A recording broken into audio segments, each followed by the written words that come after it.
When we hear the Word of God, there are 4 outcomes. Pag tayo daw nakikinig ng salita ng Panginoon, merong 4 na pwedeng maging resulta. People who hear the Word of God but doesn't get passed through the ear and gets taken away by the enemy, and the person doesn't get saved and know God. Tayo daw, pag nakikinig tayo ng salita ng Diyos, yung ating naririnig na nanatili lang sa ating tenga, hindi pumapasok sa ating mga puso at isip, hindi natin naunawaan, at ito'y kinukuha ng kaaway para hindi tayo maligtas sa ating Panginoon. Second, people who hear the Word of God temporarily receives it with joy, but when testings come, they fall away. People can receive the Word of God emotionally, gets touched superficially, but doesn't take roots, as emotions can be deceptive. Yung ating mga emosyon, pag tinatanggap natin ang salita ng Panginoon panandalian lamang, ito hindi nakakapasok sa ating puso at sa ating isip, at hindi ito nagbubunga sa ating mga buhay. Third, people who hear the Word of God, but when cares of life, riches and pleasures comes, the Word of God gets choked and doesn't mature and becomes unfruitful. The listener hears the Word, gets absorbed by the cares of life, riches and pleasures, and doesn't mature. We're on the final and part of the series on the parable of the sower. The title of the message, A Heart Open for God's Work. Let's pray. Heavenly Father, we thank you for this morning that you have given us a new day for us, Lord God, to live. Lord, we are ready, Lord God, to receive your word. Help us, Lord God, to receive your word with pure attention, pure understanding, so that we can be changed by your word. Forgive us, Lord, from all our sins. Cleanse us, Lord, from all unrighteousness. Dalangin ko, Panginoon Diyos, na ang kaliwanagan na nanggagaling sa iyo, O Diyos, ang siyang magbigay sa amin ng pang-unawa, magbigay sa amin ng pag-iintindi, na sa gano'n ang aming puso, Panginoon, ay mabago. Panginoon Diyos, bigyan niyo kami ng inyong banal na spirito na magtuturo sa amin ngayong araw na to. At walang po, Panginoong, nawang humadlang sa pangalan ng Panginoong Hesus sa inyong pagtuturo sa aming matututunan, Panginoon, sa araw na to. At ang lahat ng ito ay binabalik namin na may pasasalamat sa pangalan ng Panginoong Hesus. Amen. Luke chapter 8 verse 8. Still, other seed fell on fertile soil. The seed grew and produced a crop that was 100 times as much as had been planted. When he had said all this, he had called out, "Anyone with ears to hear should listen and understand." Verse 15, the seed that fell on good soil represents honest, good-hearted people who hear God's word, cling to it, and patiently produce a huge harvest. We are down to the final and last soil where the seed fell, the fertile soil or the good soil. What is the difference between the first 3 types of soil from the last one, which is the good soil? The difference is the outcome. The good soil allows the seed to grow, mature, and bear fruit. There are stages for the seed to grow. These stages are crucial for the plant to grow, mature, and produce fruit. But the soil is also important, as it is where the seed will be sown to allow the seed to take its journey of growth. Yung lupa daw napaka-importante dahil doon itatanim yung binhi para yung binhi ay mag-umpisa sa kanyang proseso ng paglago, ng pag-mature at ng ito'y magbunga. The seed will start to transform and slowly germinate and sprout. Unti-unting sisibol at uusbong yung halaman at mag-uugat sa tulong ng araw. Hindi naman madali o mabilis ang pagbubunga ng isang halaman. Dadaan sa proseso yung halaman sa paglago at kailangan lumalim yung mga ugat para masubok yung kanyang katatagan bago ito mamunga. Kailangan din ng tubig para hindi ito matuyo. Maraming malalakas na hangin, malalakas na ulan ang dadaan para subukin kung matatag yung halaman. Ganon din sa ating buhay. Maraming dadaan na malalakas na bagyo, malalakas na ulan ng pagsubok sa ating buhay, kalamidad at paghihirap para subukin kung saan napunta ang salita na ating narinig na nanggaling sa ating Diyos. John 16 verse 33, I have told you these things so that in me you may have peace. In this world you will have trouble. But take heart, I have overcome the world. Sa mundo daw ito na maraming problema, maraming pagsubok, maraming tayong dadaanan na sakuna. Susubukin ng ating pananampalataya, susubukin ng ating paniniwala at pagtitiwala sa ating Diyos at makikita kung tayo talaga'y naniniwala o hindi. At dito sa ating nabasa, marami tayong makikita na matututunan natin na magagamit natin sa ating pananampalataya. There will be testers in our lives. What are these testers? There will be temptation and testings in our lives before we can grow, mature, and be fruitful. First, the enemy's work. The enemy is hell-bent on achieving his goals at any cost, at all cost. What is the enemy's work? To tempt and to teach, to test each one of us, same as with Jesus' disciples. Luke chapter 22 verse 31, Jesus said, Simon, listen to me. Satan has demanded the right to test each one of you, as a farmer does when he separates wheat from the husks. Susubukin daw ng diablo ang ating pananampalataya para makita kung tayo nakakaunawa ng ating narinig. Kung ito'y pumapasok sa ating puso, kung ito'y binibigyan natin ng halaga o hindi. Susubukin ito para makita kung tayo totoong nananampalataya o hindi. Kaya dapat natin gawin tayo mag-ingat. 1 Peter 5 verse 8, Be on your guard and stay awake.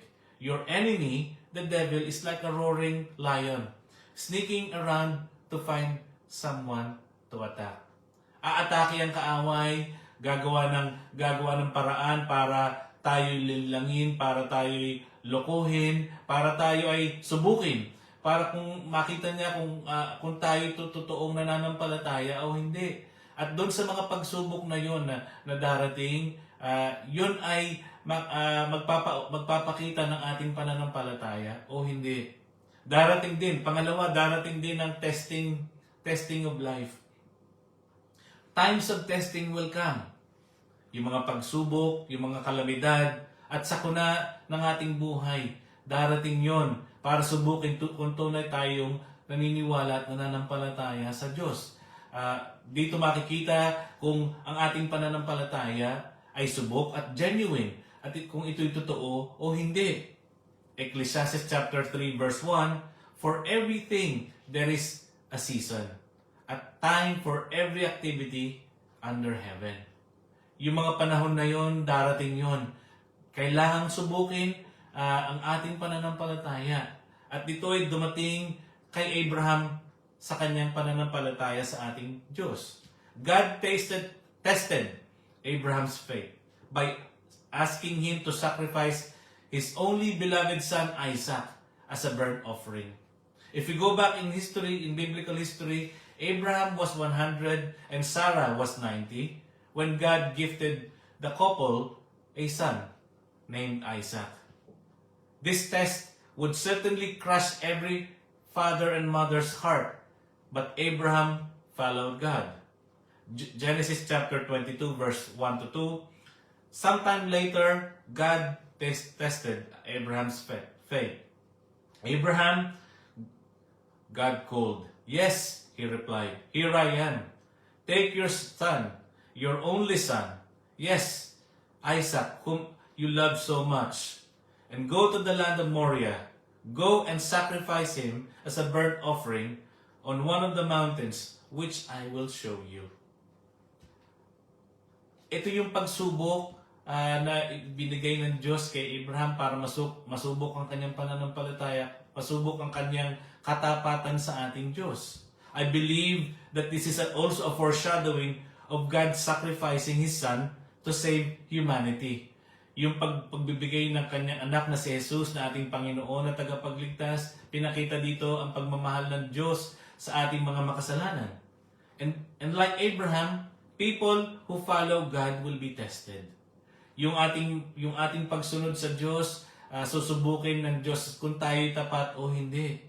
2 Corinthians chapter 4, 8-9. We are pressed on every side by troubles, but we are not crushed.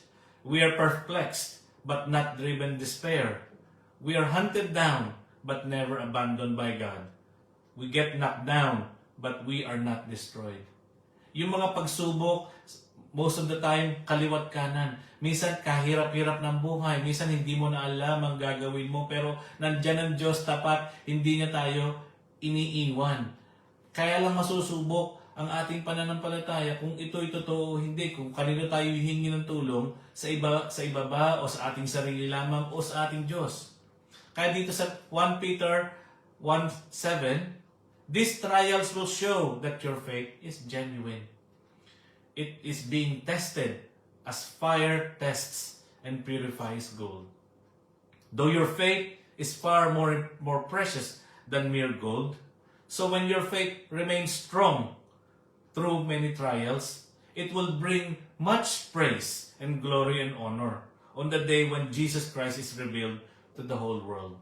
Ito daw, ating pananampalataya ay kailangan subukin. Katulad ng apoy na sinusubok ang ginto, makikita ang purity ng ginto kung ito genuine o hindi.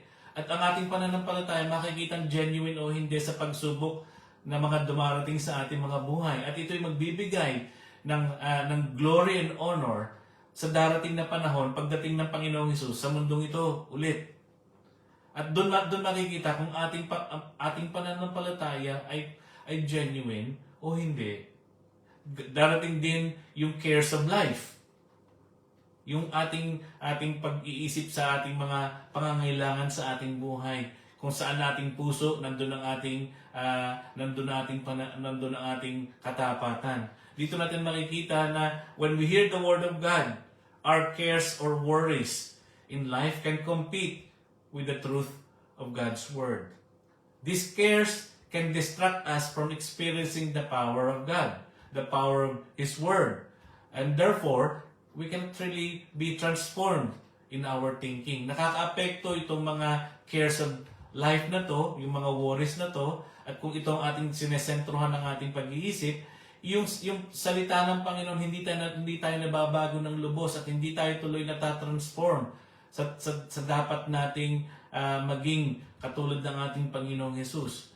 Ito'y nakaka-apekto sa ating paglago sa ating buhay. At kaya nga sinabi ng Panginoon sa Matthew chapter 6, 25-27, that is why I tell you not to worry about everyday life. Whether you have enough food and drink, or enough clothes to wear. Isn't life more than food, and your body more than clothing? Look at the birds. They don't plant or harvest or store food in barns, for your heavenly Father feeds them.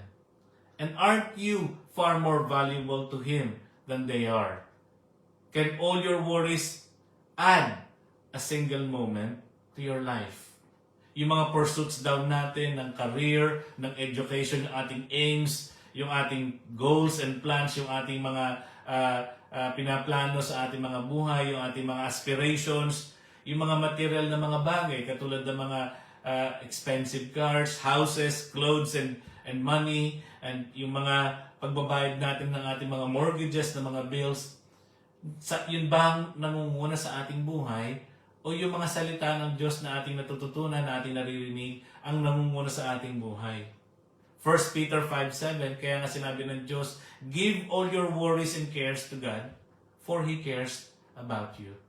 Hindi gusto ng Diyos na tayo nahihirapan sa ating pag-iisip dahil gusto niya, manampalataya tayo sa Kanya, gusto niya ibigay niya tayo magbigay ng ating paghihirap sa Kanya, magtiwala tayo sa Kanya na Siya ang pinanggagalingan ng ating lakas, ng ating mga pangangailangan sa ating mga buhay. At dito, makikita natin na kung tayo titingin sa ating Diyos at hindi dun sa mga cares of life, maiibsan ang ating paghihirap, maiibsan ang ating sakit ng loob dahil ang Diyos ang ating pinananampalatayaan. Sa Kanya tayo umuhugot ng lakas at pananampalataya. Philippians chapter 4, 6 to 7. Do not worry about anything. Instead, pray about everything. Tell God what you need and thank Him for all He has done. Then you will experience God's peace, which exceeds anything we can understand. His peace will guard your hearts and minds as you live in Christ Jesus. Yung ating daw kaisipan, kung ating ibibigay sa Diyos, ang ating mga hinaing, ang ating mga pangangailangan at ibibigay natin ng pananampalataya natin sa Kanya na tayo magtitiwala na Siya magpo-provide para sa atin, makakaranas daw tayo ng pananampalataya na hindi natin kayang maranasan sa mundo na to. Yung may experience natin ng kakaibang pananampalataya na hindi matatagpuan sa mundo na ito na ating sinisik. Ang Diyos lamang ang makakapagbigay ng tunay na kapayapaan sa ating buhay. The cares of riches and pleasures, the desire and temptations of riches and pleasures can deceive us to believing that it is our primary goal and purpose in life. Yung ating pupursige na yun ang ating kailangan sa mundo, na yun ang primary purpose ng ating buhay. Kaya tayo isinilang dito para tayo maging mayaman, para asikasuhin ang kagustuhan ng ating buhay dito sa mundo na to. Hindi yun ang ating dapat isipin. Riches, no one said we don't need money. Hindi ko sinabing hindi natin kailangan ng pera. Money is important in our daily lives. But money can give us a false sense of hope, a false sense of security, a false sense of power and control, which we don't have. God is the ultimate source of power and control. Hindi nga natin kaya kontrolin ang panahon, ang even and time. We cannot control situations. Even tomorrow, we don't know what's gonna happen. Yung mga kalamidad, yung mga pagsubok, yung mga problema darating, hindi natin kayang hintuin yon. Hindi natin kayang pigilan ang mga bagay na darating sa ating buhay. Matthew chapter 13 verse 22b, and the deceitfulness of wealth choke the word, making it unfruitful. Yung kayamanan daw, yung lure ng wealth, yung deceitfulness o deceit ng wealth na pinapakita sa atin ng mundo na to, lolokohin tayo na yun ang ating kailangan, yun ang nagdadala sa atin sa kapahamakan. Yun ang nagdadala sa atin na tayo gumawa ng kamalian at tumalikod sa Diyos. 1 Timothy 6:10, for the love of money is the root of all kinds of evil. And some people, craving money, have wandered from their true faith, pierced themselves with many sorrow. Yung pag-ibig daw sa pera, nag-uugat daw, nagbibigay ng ugat sa lahat ng kasamaan. Yun ang nag-uugat sa ating mga puso. Yun ang nag-uugat. Imbis na pananampalataya mag-ugat sa ating puso, yung kasamaan na dahil nanggagaling sa pag-ibig sa pera, yung pagmamahal sa pera. At dahil doon, sa pagmamahal sa pera, tumutubo sa ating mga puso at isip, yun ang nagiging dahilan kung bakit tayo nagiging makasarili. Nagiging tayo sakim. Nawawala tayo sa kalooban ng Diyos at hindi tayo nananatili sa Kanyang pamamaraan. Yung ating pagmamahal sa mga bagay na nagagaling sa mundo na to, yun ang naghihiwalay sa ating Diyos. Yung mga worldly pleasures, katulad ng worldly pleasures. The world is full of these temptations. The enemy will try to deceive the world on what to pursue, thereby distracting them from the plans and purposes of God. Tayo'y nailalayo ng mundo na to sa mga tentasyon para hindi natin makita ang plano at paraan ng Diyos sa ating buhay. At kung hindi natin nagagawa ang purposes na ginawa sa atin ng Panginoon. Yung ating full potential hindi natin nakikita sa paraan ng Panginoon. Revelation chapter 12 verse 9, this great dragon, the ancient serpent called the devil or Satan, the one deceiving the whole world, was thrown down to earth with all his angels. Ito daw kalaban o kaaway, ito daw ang nagdi-deceive sa buong mundo. Nagpapakita na tayo pwedeng maloko ng kaaway. Ito yung ipipresent sa atin na ito dapat ang gawin natin. 2 Corinthians chapter 4 verse 4, Satan, who is the god of this world, has blinded the minds of those who don't believe. They are able to see the glorious light of God, the good news. They don't understand this message about the glory of Christ, who is the exact likeness of God. Dahil sa pambubulag ng kaaway, sa mga taong hindi nananampalataya, hindi nila nakikita ang kaluwalhatian at liwanag ng ating Diyos na pinapangaral sa pamamagitan ng good news. Sa kanila, ito'y dumadaan lang sa tenga at lumalabas sa kabila. Hindi pumapasok sa puso. At dahil doon, hindi nila nakikita ang totoong turo at kapakinabangan ng salita ng Panginoon sa kanilang buhay. 1 John 2:15-17, Do not love this world, nor the things it offers you. For when you love the world, you do not have the love of the Father in you. For the world offers only a craving for physical pleasure, a craving for everything we see, and pride in our achievements and possessions. These are not from the Father, but are from the world. And this world is fading, along with everything that people crave. But anyone who does what pleases God's will live forever. Yung ating daw, instead na i-please natin ang ating sarili with pleasures, ang dapat daw natin ginagawa is to please God. God who is eternal. Because everyone who pleases God will live forever.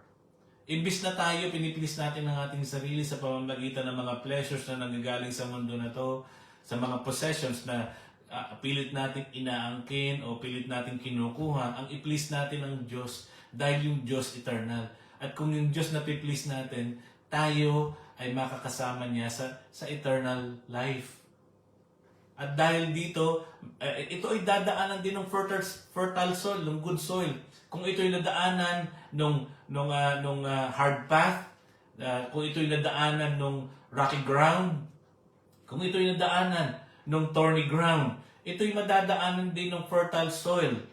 The fertile soil or good soil experienced the same issues the previous three soils has undergone. The seed fell on good soil, grew, matured, and bears fruit. So yung mga pagsubok, yung mga gawain ng kaaway, yung temporary na pagdaan ng salita ng Panginoon at yung sa tenga at yung thorny ground na dinaan ng ibang tao, yun ay madadaanan din ng fertile soil.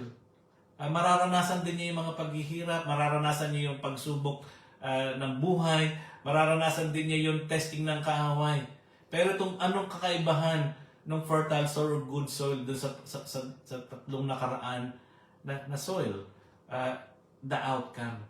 Di ba sabi ko nga kanina, the outcome? Because the outcome of this, the good soil allowed the seed to grow, mature, and bear fruit. Luke 8:15. And the seed that fell on good soil represents honest, good-hearted people who hear God's word, cling to it, and patiently produce a huge harvest. The people who hear God's teaching with a good heart, they obey it and patiently produce crops. Verse 15. Having an honest, good heart doesn't mean that you're good and perfect. Walang good, walang perfect sa mundo. Ang Diyos lang ang mabuti. But this means that you're open for God to work in your heart.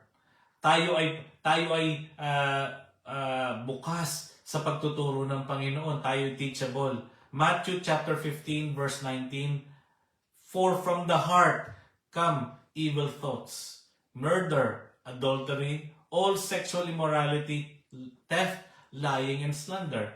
Ang puso daw ay pinanggagalingan ng lahat ng kasamaan.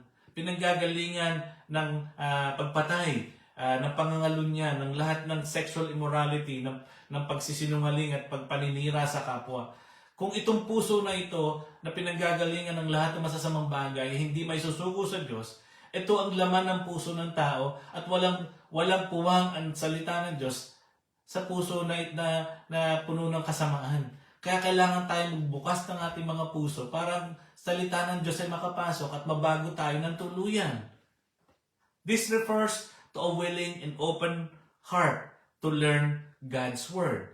Para tayo matuto, ang puso dapat natin bukas para sa pagtuturo ng ating Panginoon. Hindi dapat tayo magmatigas, hindi dapat tayo magmalaki. At para kung gusto nating magbago, ang Diyos lang ang pwedeng magbago. May mga tao na nagsasabi, gusto kong bumait pero hindi ko magawa. Gusto kong magbago pero hindi ko kaya. Talagang hindi natin makakaya. Dahil ang Diyos lamang ang pinanggagalingan ng tamang pagbabago ng buhay ng tao. His priority is the Word of God, for it is the treasure of great value. Yung tao daw na bukas ang puso sa salita ng Diyos para siya ay magbago, tinuturing niya ang salita ng Diyos ay totoong kayamanan, treasure ng kanyang buhay. Matthew chapter 13 verse 44, the kingdom of heaven is like a treasure that a man discovers hidden in a field. In his excitement, he hid again, and he sold everything he owned and gave money, what he sold to buy the field. Yung kanyang daw pinagbentahan ay pinambili niya doon sa field kung saan niya natagpuan yung treasure. Ganun ang salita ng Panginoon. Kung pag ito'y natagpuan natin, yun ay the treasure of great value. Yun yung talagang ating kayamanan ng ating buhay. Yun ang magbibigay sa atin ng totoong kayamanan na hindi kayang kunin ng ibang tao o nakawin sa atin ng kaaway. Yun ang magbibigay sa atin ng kaligtasan at buhay na walang hanggan na ating kailangan para makasama natin ng Diyos sa kabilang buhay. Yun ang magduduktong ng buhay na walang hanggan sa atin.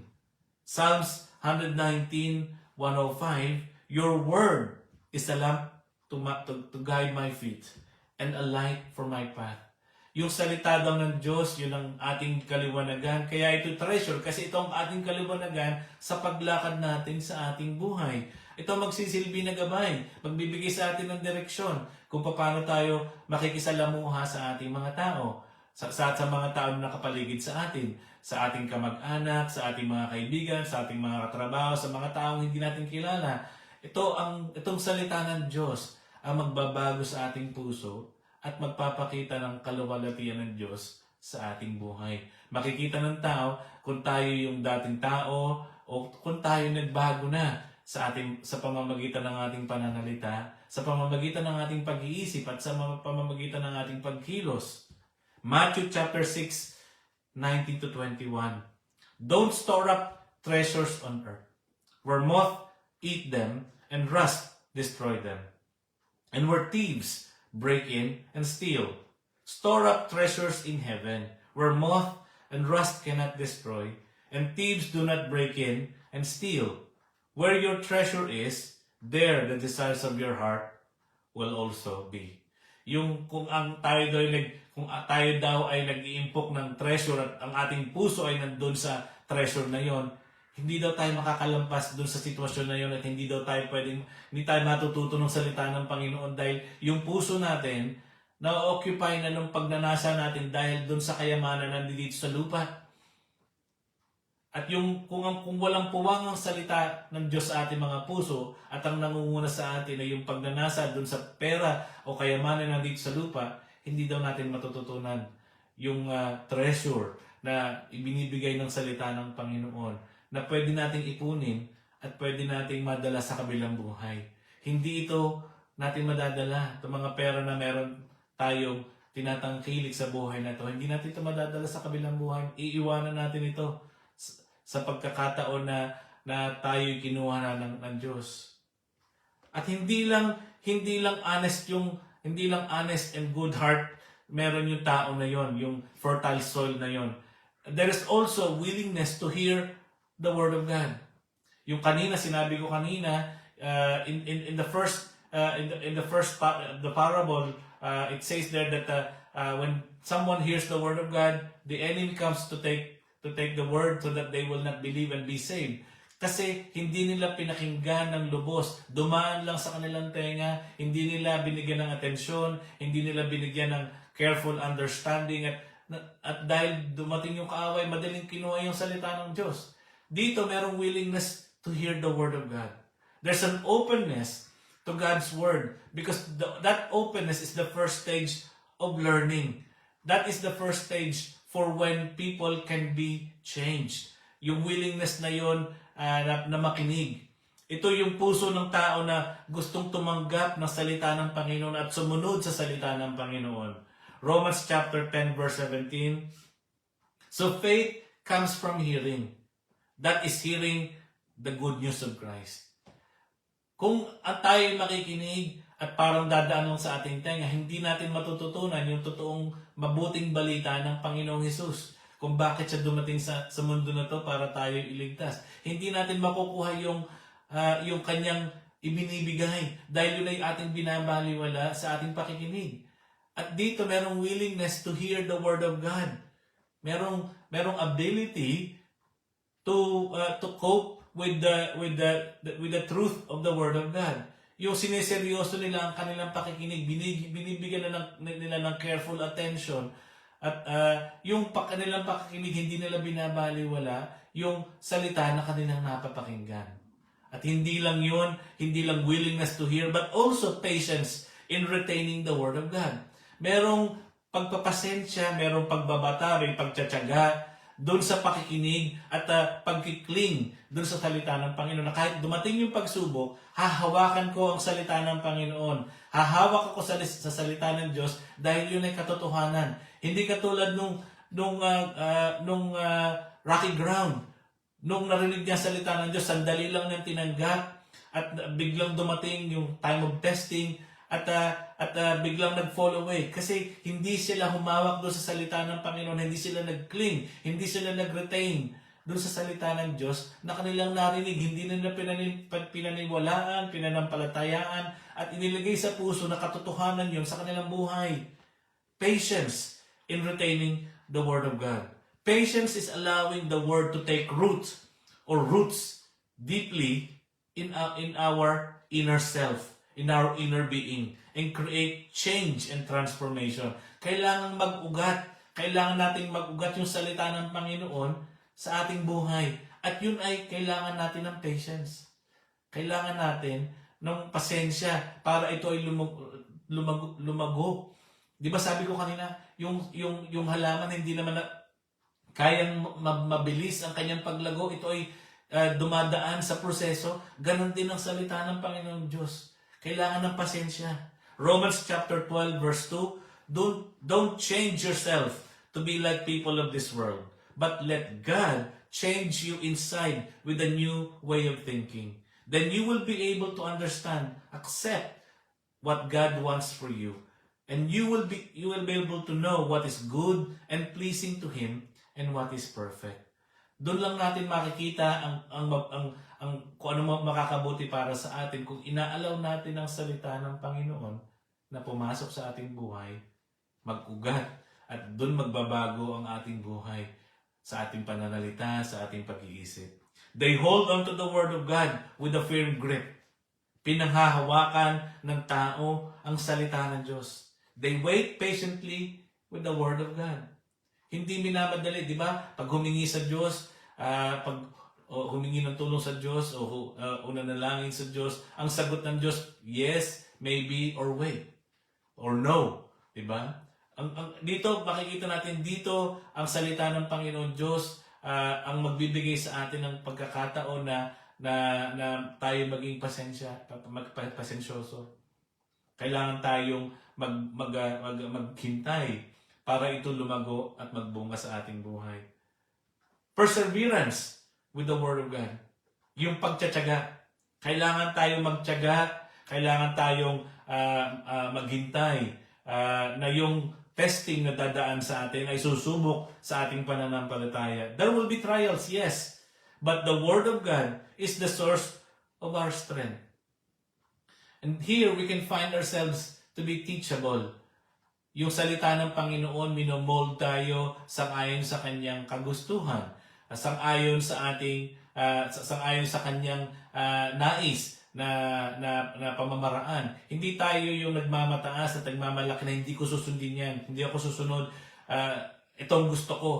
Kung gano'n ang mangyayari, yung salita ng Diyos hindi makakapagbago sa ating buhay. Walang perseverance. In the face of obstacles within or without, we need to persevere. Kailangan nating magtiyaga. Kailangan nating masubukan ng ating pananampalataya nang sa ganun makita natin na tayo nagde-develop ng faith. Tayo lumalakas sa ating pananampalataya na pag dumating ang mga bagyo at ulan, yung ating kalakasan, hindi dahil sa may pera tayo, hindi dahil sa meron tayo natapos, hindi dahil sa matalino tayo, kung hindi ang ating kalakasan nasa Diyos. Ang ating kapangyarihan ay nasa Diyos. James chapter 1, 2-4, consider it pure joy, my brothers and sisters, whenever you face trials of many kinds, because you know that the testing of your faith produces perseverance. Let perseverance finish its work, so that you may be mature and complete, not lacking anything. Yung perseverance daw, yun ang magbibigay sa atin ng maturity. Yun ang magbibigay sa atin ng completeness. Hindi ko sinabing perfecto, but completeness in a way wherein our resolve is in God. Our resources is in God. Our faith is in God. So yung ating completeness doon is we've given up everything to God. Because He's the source of everything. Hindi na tayo nag-iisip na ang gulo-gulo sa labas o ang hirap-hirap sa labas o may gulo na darating sa buhay ko. Why? Because we have peace that transcends all understanding, because Jesus is in control. God is in control of everything. In the process of growth, we are to go through difficulties and obstacles in life. Persevering shows that faith is tested over time. Ito ay parang ginto na sinusubukan ng apoy. Makikita na yung faith mo ay lumalakas, tumitibay, at handa ka ng magkaroon ng bunga. Trials and challenges and temptations are part of the journey. Bakit ko nasabi ito? Peter, he grew because of his mistakes. Even when he has grown, he still made mistakes. And from there, he grew even more. What do I mean by this statement? Peter denied Jesus Christ 3 times before his crucifixion. Jesus forgave him and restored him. He led the 12 in preaching the good news in the book of Acts about Jesus. Even in his leadership, Peter taught that the Jews are the only ones accepted by God, by the kingdom of God. He was wrong. But Jesus showed Peter that Jesus' sacrifice on the cross is for everyone. And because of that, he followed Jesus and he went to Cornelius. Yung pagkakamali natin, hindi yun na magdi-define sa atin. Ang magdi-define sa atin is God. Siya nagbibigay sa atin ng forgiveness, ng restoration. Siya nagbibigay sa atin ng kalakasan to endure things, to persevere in things. And therefore, if our whole being is already surrendered to God, Jesus can give us the maturity that we need. Magkakaroon tayo ng maturity. Pwede na tayong magkaroon ng bunga sa ating mga buhay. Obedience is necessary in our persevering with God. Katulad nung kay Saul in 1 Samuel 15:22. But Samuel replied, "What is more pleasing to the Lord? Your burnt offerings and sacrifices, or your obedience to His voice?" Listen, obedience is better than sacrifice. And submission is better than the offerings of fat of rams. Yung ating obedience and submission to God is better than whatever we could give. Because the best offering that we could give to God is our obedience. Why? Luke 11:28. He replied, "Blessed rather are those who hear the word of God and obey it." Yung tayo, yung ating mga naririnig na salita ng Diyos, kung ito yung ating sinusunod, yun ang magbabago sa ating buhay. Yun ang mga blessed kasi, yun ang magkakaroon ng totoong transformation. Makikita nila ang kalooban ng Diyos sa kanilang buhay. Pero sa mga taong hindi nakikinig na salita ng Diyos o pinapapas nila yung salita ng Diyos at hindi nila inuunawa, hindi nila makikita ang totoong kalooban ng Diyos sa kanilang buhay. John chapter 14 verse 15, "If you love me, obey my commandments." Also, obedience it signifies that we love God, that we love Him. Kung tayo sumusunod, na ipapakita natin na gusto natin o mahal natin ang Panginoon. Hindi tayo nagmamahal sa ating sarili, bagkus yung ating pagmamahal ay nandun sa pagsunod sa ating Diyos. Nawawala na yung pagmamahal dun sa mga possessions, sa mga riches, sa pag-aalala sa mga cares of life, dun sa mga testing, hindi na natin iniisip yun. Pero pag sumusunod tayo sa Diyos, siya na ang ating focus. Nandun na ang ating pagsunod sa ating Diyos. Pag sumusunod na tayo, pag nagkaroon na tayo ng maturity, nagkaroon na tayo ng completeness, not in perfection, hindi yun ang perfection na sinasabi ko, but in maturity, ito na yung pangako ng Diyos, there will be plentiful harvest.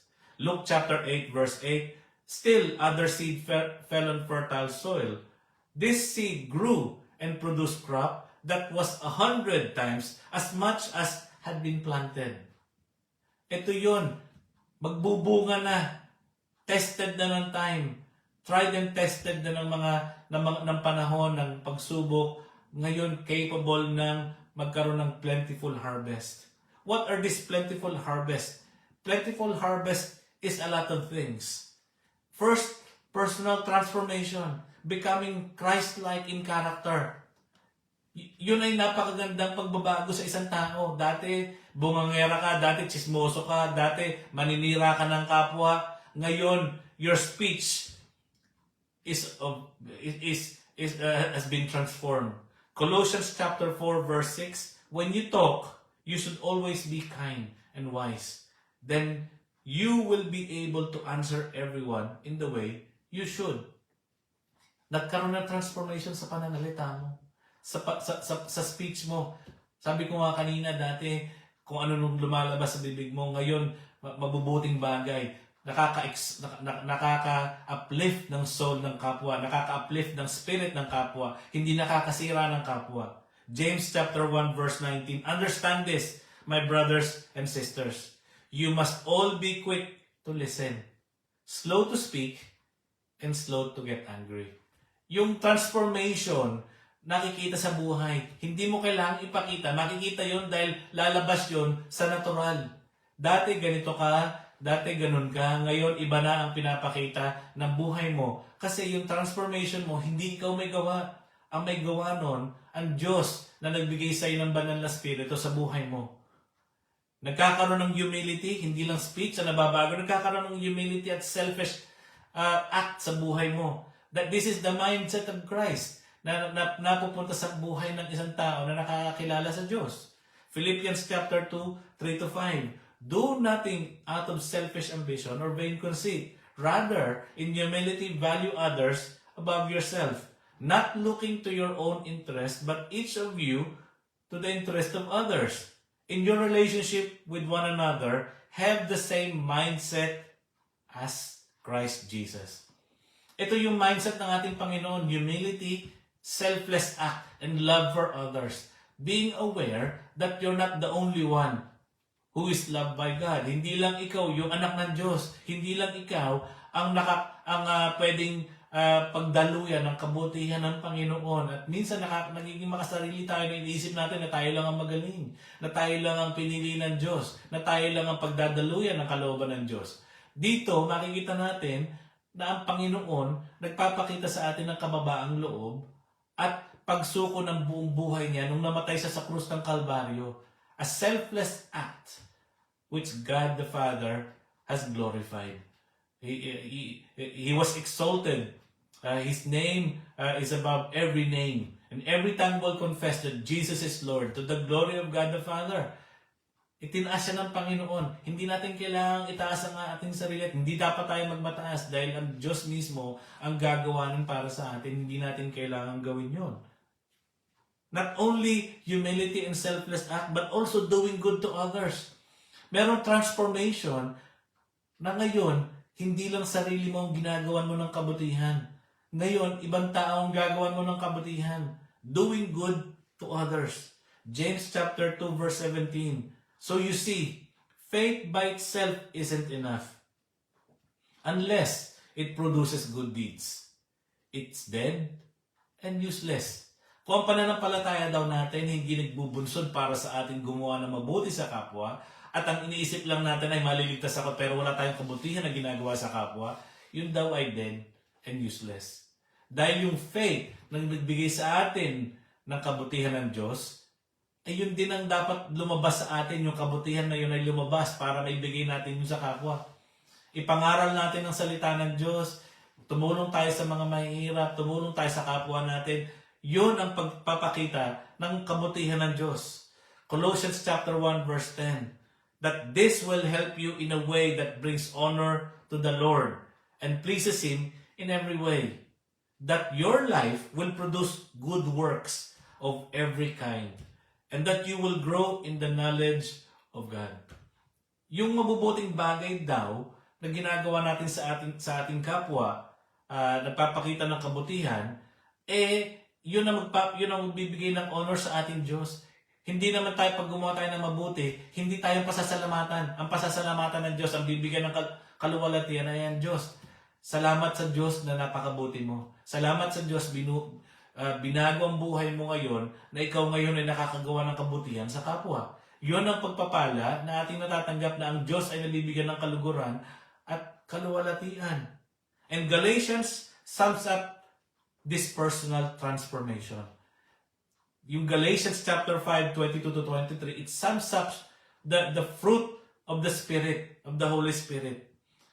Verse 22, but the Holy Spirit produces kind of fruit in our lives. Love, joy, peace, patience, kindness, goodness, faithfulness, gentleness, and self-control. There is no law against these things. Itong lahat ng ito na fruit ng Holy Spirit, itong lahat ng ito ang mabibigay sa atin ng totoong personal transformation na tayo magiging maibigin, na tayo magiging magkakaroon ng kagalakan sa paghihirap, na tayo magkakaroon ng kapayapaan. All of this fruit of the Spirit will change us from the inside and out. Yun ang mangyayari sa atin. We cannot do all these things on our own. And therefore, what do we need to do? Remain in Christ. Kailangan tayong manatili sa ating Panginoong Jesus. Hindi natin kaya ito on our own. Hindi natin kayang suungin ang mga bagay na to, yung mga pagsubok sa buhay natin. And therefore, John 15 verse 5, yes, I am the vine. You are the branches. Those who remain in me and I in them will produce much fruit. For apart from me, you can do nothing. Tayo daw magbubunga pagkasama natin ng Diyos. Pag hindi natin kasama ang Diyos, hindi natin gaya. Hindi tayo magkakaroon ng bunga na transformation sa ating buhay. Gumawa ng mabuti, maging mapagkumbaba, at maging maibigin sa kapwa, at maging maayos sa ating pananalita kung hindi natin kasama ang Diyos. At dahil dito, kailangan tayong manatili sa ating Diyos. Magkakaroon din ng transformation to a new person. Matatransform tayo as a new creation. 2 Corinthians 5:17. This means that anyone who belongs to Christ has become a new person. The old life is gone and a new life has begun. Yung kung pumasok sa atin ang salita ng Panginoon, sineryoso natin, inintindi natin, yung salita na yon magbibigay sa atin ng bagong buhay, ng bagong pagkatao. At yon ay isa sa mga fruit harvest na ating pwede makuha sa pakikinig ng salita ng Panginoon. Isipin mo, bago ka ng tao, yung luma na wala na. Ikaw ay binago na ng Panginoon. Dati, ganito ka. Dati, ganun yung buhay mo. Dati, yung buhay mo ay pariwara. Ngayon, binago na ng Panginoon ang buhay mo. Binigyan ng direksyon ang buhay mo. Ngayon, meron ka ng kaligtasan. Dati, wala. Yung pagbabago na yon, natanggap natin sa pamamagitan ng ating Panginoong Hesus. Ang Panginoong Hesus ang nagbibigay ng pagbabago sa ating buhay. Therefore, sabi ng Romans 12:2, therefore, do not copy the behavior and customs of this world, but let God transform you into a new person by changing the way you think. Then you will learn to know God's will for you, which is good and pleasing and perfect. Huwag daw tayong mangopya o kopyahin ang ginagawa ng sanlibutan ng mundo na to. Pero ang dapat daw natin gawin is hayaan ng Diyos na i-transform tayo into a new person sa pamamagitan ng ating pag-iisip, sa pamamagitan ng ating mga bagay na ginagawa. Makikita natin dito na yung buhay na ginagawa na transform ng ating Panginoon Diyos ay magpapakita ng pagbabago sa ating mga pagkilos. Kung pag sinabi na sa ating pamamagitan ng ating pag-iisip, kung dati matatakotin ka, ngayon binago ng Diyos na magtiwala ka sa Kanya. Ngayon may kapanatagan ka dahil ang Diyos ang pinanggagalingan ng lahat ng bagay. Hindi ka dapat matakot sa kapwa mo, hindi ka dapat matakot sa sitwasyon sa paligid mo dahil ang Diyos ang ating kapayapaan. Ang Diyos ang ating kapangyarihan at kalakasan. And finally, and ultimately, the fruit of harvest, Christ living in us. Yung ang Diyos ang namumuhay na sa ating buhay. Dahil ikay bagong tao na, hindi na ikaw yung dating luma. Ikaw ay bago na. Paano natin masasabi na tayo bago na? Galatians 2:20, I have died, but Christ lives in me. And I now live by faith in the Son of God, who loved me and gave His life for me. Hindi na tayo yung nabubuhay sa atin. Ang nabubuhay na ang Panginoong Hesus. Ang nabubuhay na ang ating Diyos. So ngayon, yung buhay natin pinapamuhay ngayon, nakasuko na sa ating Diyos. At yun ang holistic transformation na pinangako ng Panginoon. Na siya na ngayon ang nabubuhay, hindi na ikaw, hindi na ako, hindi na tayo. Ang Diyos na. At kung ang Diyos na, ang Panginoong Hesus na nabubuhay sa atin, yung kapayapaan ng ating Panginoong Hesus, yung kapahinga ng Panginoong Hesus, yung kalayaan ng ating Panginoong Hesus, yung kaliwanagan ng ating Panginoong Hesus, matatamasa natin. Yun yung harvest na pwede nating makita sa ating buhay. Dahil kung ikaw ay may bunga o may mga bunga ng kapayapaan, ng kapahingahan, ng kaliwanagan, ng kalayaan sa buhay mo, ano ang magagawa ng mundo na to? Ano ang magagawa ng dyablo? Eh di wala. Kaya merong full maturity and completion na ibinibigay ang ating Panginoon Diyos. Kung tayo ay mananatili sa Kanya, kung siya ang uunahin natin, kung siya ang ating i-fix sa ating buhay, kung siya ang mangunguna at mananatili sa ating buhay. Bakit? Kasi siya na nabubuhay sa ating mga puso. At sana maliwanagan tayo dun sa parable of the sower. Una, nakinig, binaliwala, hindi pumasok sa puso, sa tenga lang nanatili, inagaw ng kaaway. Pangalawa, dun sa mababatong lugar, sandali lang tinanggap, dumating yung time of testing, dahil walang ugat, sila ay nag-fall away at hindi naintindihan ang kalooban ng Diyos. Pangatlo, dun sa mga matitinik na lugar, tinanggap nila ang salita ng Diyos, panandalian din, nang dumating yung cares of life, yung cares of riches and pleasure, na-choke yung salita ng Panginoon. Hindi sila nag-mature. Hindi nag-mature at hindi naging fruitful. Pero yung huli, yung fertile ground, your good soil, Dumaan din yung mga tao na nakinig ng salita ng Diyos na yon. Dumaan din dun sa una, pangalawa at pangatlo, pero nanatili silang tapat sa Diyos. Nanatili silang nakikinig, siniseryoso, binibigyan ng pagkakataon ng salita ng Panginoon Diyos dahil sila'y bukas na turuan ng Panginoon, dahil sila'y teachable, dahil sila'y nag-persevere, dahil sila'y patient. At dahil doon, ang nagbunga ang salita ng Panginoon sa kanilang mga buhay. At nawa ganon din tayo. Magbago tayo sa pamamagitan ng salita ng Panginoon. Tayo makinig, buksan natin ating mga puso at hayaan ang salita ng Diyos na baguhin tayo sa loob. Na magkaroon ng transformation sa loob at makikita ito sa labas. At makikita natin maraming magbabago sa ating buhay. Hindi lang sa pag-iisip, hindi lang sa pananalita, kundi kabuuan ang ibibigay na pagbabago ng salita ng Diyos sa pamamagitan ng ating Panginoong Hesus. Maraming salamat sa inyong lahat at dalangin ko na narinig nyo ang katotohanan ng Panginoon at nawa tayong lahat ay maliwanagan.